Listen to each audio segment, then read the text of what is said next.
Dear students, Vyapam sub engineer previous year questions की video series में आज पहला क्वेश्चन है the ratio of flow through period to the detention period in sedimentation tank is known as. मतलब जो flow through period और detention period का जो रेशियो होता है सेडिमेंटेशन टैंक में, उसको क्या कहा जाता है? तो इसका आंसर क्या होगा? Displacement efficiency. अब हम समझते हैं कि सेडिमेंटेशन टैंक होता क्या है। जनरली इन्वायरमेंटल इंजीनियरिंग में हम दो प्रकार के ट्रीटमेंट पढ़ते हैं, एक रॉ वाटर का ट्रीटमेंट और दूसरा किसका करते हैं? सीवेज का ट्रीटमेंट। ओके, तो रॉ वाटर अथवा सीवेज में कुछ सस्पेंडेड इम्प्यूरिटीज होती हैं जिनको रिमूव करने के लिए किसका उपयोग किया जाता है? सेडिमेंटेशन टैंक का। ओके, तो सेडिमेंटेशन टैंक में कोई भी इन्फ्लुएंट जितनी देर तक रुकता है उसे हम क्या बोलते हैं? Detention period. मान लीजिए कि कोई एक भी वॉल्यूम का सेडिमेंटेशन टैंक है और उसमें Q amount of water enter करता है और वह 2 घंटे में उसमें से पूरी तरीके से बाहर निकल जाता है, तो उसे हम क्या बोलेंगे? टैंक का detention period. Okay, detention period का यदि फॉर्मूला की बात करी जाए तो डिटेंशन पीरियड टी बराबर होता है वॉल्यूम अपॉन डिस्चार्ज। अब होता है flow through period. Flow through period का मतलब होता है कि हॉरिजॉन्टल डिस्टेंस कवर करने में जो वाटर अपन ने इनलेट किया है वो फर्स्ट एंड से लास्ट एंड तक पहुंचने में जो उसको टाइम लगता है या ड्यूरेशन लगता है, उसको अपन क्या बोलते हैं? Flow through period. Next question है the ratio of longitudinal stress to longitudinal strain within elastic limit is known as. Elastic limit के भीतर लॉन्गिट्यूडनल स्ट्रेस और लॉन्गिट्यूडनल स्ट्रेन का रेशियो क्या कहलाता है? तो इसका आंसर होगा modulus of elasticity.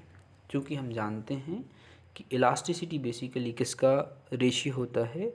Stress to strain within elastic limit. Okay, अब इसमें कुछ अलग ऑप्शंस की बात करते हैं। Shear modulus of elasticity. Shear modulus of elasticity एक प्रकार का रेशियो होता है, किसका रहेगा? Shear stress to shear strain. तीसरा है बल्क मॉडुलस ऑफ इलास्टिसिटी। यह भी एक प्रकार का रेशियो होता है स्ट्रेस टू स्ट्रेन का, लेकिन इसमें क्या लिया जाता है? Direct stress to volumetric strain. मतलब बल्क मॉडुलस ऑफ इलास्टिसिटी बराबर होता है direct stress upon volumetric strain. Tangent modulus of elasticity. मान लीजिए कि जब अपन ग्राफ को प्लॉट करते हैं स्ट्रेस वर्सेस स्ट्रेन के फॉर्म में, तो जो स्ट्रेस स्ट्रेन का कर्व है उसके किसी भी पॉइंट पर अपन एक क्या ले लें? एक टेंजेंट ले लें, तो उस टेंजेंट के करस्पॉन्डिंग जो इलास्टिसिटी आएगी उसे हम क्या बोलते हैं? Tangent modulus of elasticity. तो longitudinal stress to longitudinal strain का रेशियो क्या कहलाएगा? Modulus of elasticity. Maximum daily demand when added to fire draft for working out total draft is known as. मान लीजिए कि किसी शहर में एक वाटर डिस्ट्रीब्यूशन नेटवर्क लगा हुआ है, तो वाटर डिस्ट्रीब्यूशन नेटवर्क में लगने वाली मैक्सिमम डेली डिमांड और यदि फायर डिमांड को जोड़ दिया जाए तो जो डिमांड आती है उसको अपन क्या बोलते हैं?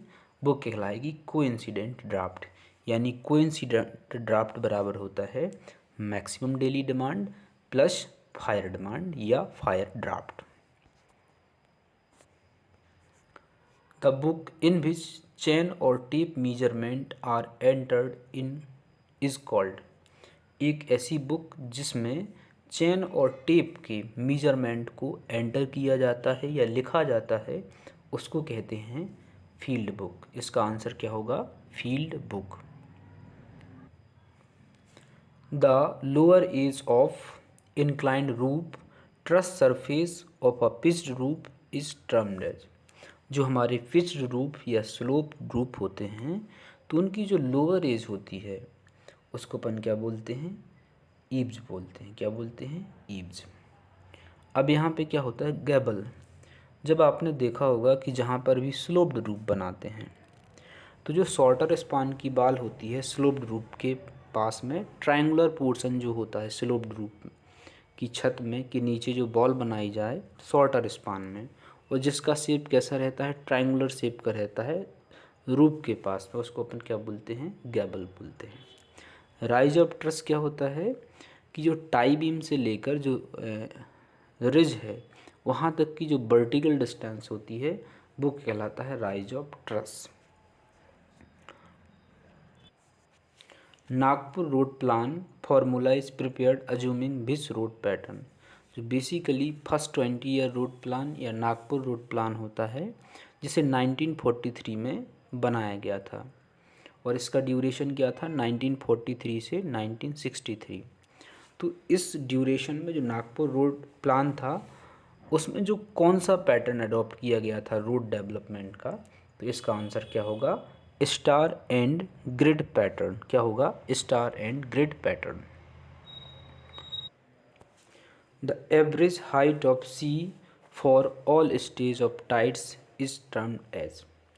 जो हमारे समुद्र में डिफरेंट टाइप्स के टाइड्स आते हैं तो उनकी एवरेज हाइट क्या कहलाती है, तो इसका आंसर क्या होगा, मीन सी लेवल। यदि हमें किसी भी प्लेस के लिए मीन सी लेवल फिक्स करना हो तो इसकी एक प्रोसीजर होती है कि हम उस प्लेस पर 17 साल के लिए जो टाइड्स होते हैं या ज्वार भाटा होते हैं उनके डेटा को कलेक्ट करते हैं और उन 17 साल में एक एवरेज एलिवेशन निकालते हैं वहाँ पे समुद्र का, वो क्या कहलाता है, मीन सी लेवल। ओके। अब होता है बेंचमार्क। बेंचमार्क बेसिकली क्या होता है कि मीन सी लेवल के करस्पॉन्डिंग कोई भी पॉइंट कितने ऊपर है या कितने नीचे है उसके एलिवेशन को पता करना क्या कहलाता है, बेंचमार्क। एलिवेशन क्या होता है, किसी भी पॉइंट का कोई भी एक रेफरेंस पॉइंट हो या डाटम हो उससे किसी भी पॉइंट की क्या हाइट है वो क्या कहलाएगा, उसका एलिवेशन कहलाएगा। The length of out to out length of long wall is centre to centre length plus. अब यहाँ पे हम समझते हैं जनरली यदि हमें बिल्डिंग का डिटेल्ड एस्टीमेट बनाना हो तो दो मेथड का उपयोग करते हैं। एक होता है long wall short wall method और दूसरा होता है सेंटर लाइन मेथड।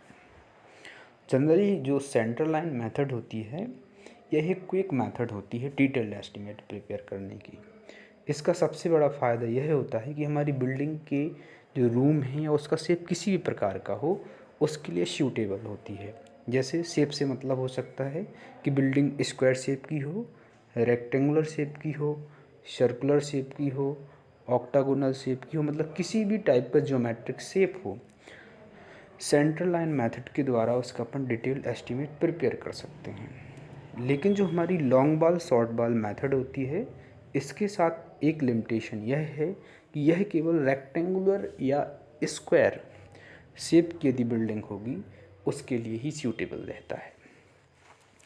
तो यदि अपन बिल्डिंग का detailed estimate long wall short wall method के द्वारा कर रहे हैं कैलकुलेट, तो इसमें length of long wall outer to outer क्या होता है, कैसे कैलकुलेट करेंगे, यह होगा centre to centre length of long wall plus half the breadth of one side plus half the breadth of other side. तो इसका आंसर क्या हो जाएगा, तीसरा, मतलब outer to outer length of long wall equal to होगा centre to centre length of long wall plus half the breadth on one side and half the breadth on other side. The general dimension of any estimation should be measured nearest to। जब मान लीजिए कि आप कोई भी estimate prepare कर रहे हैं या फील्ड पर मेजरमेंट को नोट कर रहे हैं तो अपन किसी भी डायमेंशंस को कहाँ तक मेजर करेंगे या कहाँ तक कैलकुलेट करेंगे। यदि अपन को लेंथ को मेजर करना है तो यह 0.01 मीटर तक एक्यूरेटली मेजर की जाएगी, मतलब 1 सेंटीमीटर एक्यूरेसी तक मेजर की जाएगी। यदि अपन एरिया को मेजर कर रहे हैं तो एरिया 0.01 स्क्वायर मीटर तक लिया जाएगा। और यदि वॉल्यूम को मेज़र करना है तो 0.01 क्यूबिक मीटर तक एक्यूरेसी से मेज़र किया जाएगा। तो इसका आंसर क्या होगा? All of the above. तो इसका सिंपल सा मतलब यह है कि हमें जितने भी कैलकुलेशन करें कभी भी लेंथ, एरिया या वॉल्यूम, इसको डेसिमल्स के बाद 2 डिजिट तक ही कैलकुलेट करते हैं। Okay. The horizontal projection of head और सिल beyond the face of frame is called. Generally जो हमारे डोर होते हैं वो किससे कनेक्टेड होते हैं? फ्रेम से। तो फ्रेम्स में के बाहर जो हॉरिजॉन्टल प्रोजेक्शंस होते हैं उनको क्या कहा जाता है? हॉर्न्स कहा जाता है। और यह दीवार में इंसर्टेड रहते हैं। आपने देखा होगा कि जो बिल्डिंग की दरवाज़ों की चौखट होती है तो उसके हेड के पास 2 हॉरिजॉन्टल प्रोजेक्शन रहते हैं चौखट में, जो दोनों दीवारों में फंसाए जाते हैं। उनको अपन क्या बोलते हैं? हॉर्न। हॉर्न। इसका आंसर क्या हो जाएगा? HORN first. The two criteria for determination of allowable bearing capacity of foundation। किसी भी फाउंडेशन या न्यू की अलाउबल बियरिंग कैपेसिटी को कौन से 2 पैरामीटर्स पर डिपेंड करती है? तो यह डिपेंड करती है शियर फेलियर पे और अलाउबल सेटलमेंट पे। तो इसका आंसर क्या हो जाएगा? Allowable bearing capacity of foundation depends on shear failure and settlement.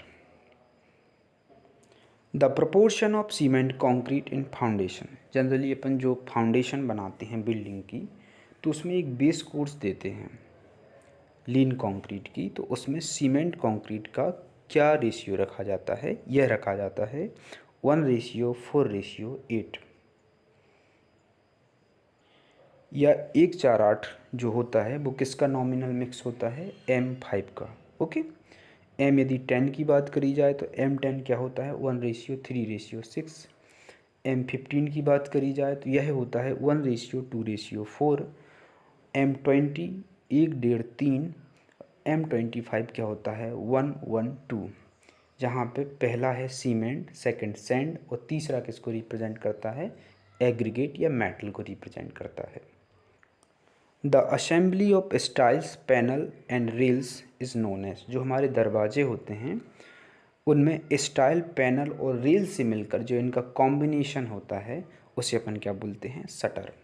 जो हमारे जो पल्ले होते हैं दरवाजे की या शटर होते हैं ये किससे मिलकर बने होते हैं? स्टाइल्स, पैनल और rails.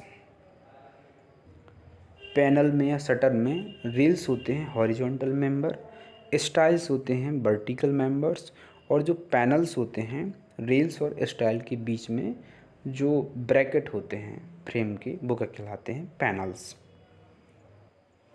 The hardness caused by the sulphate, chloride, nitrate of calcium और मैग्नीशियम इज टर्म्ड एट।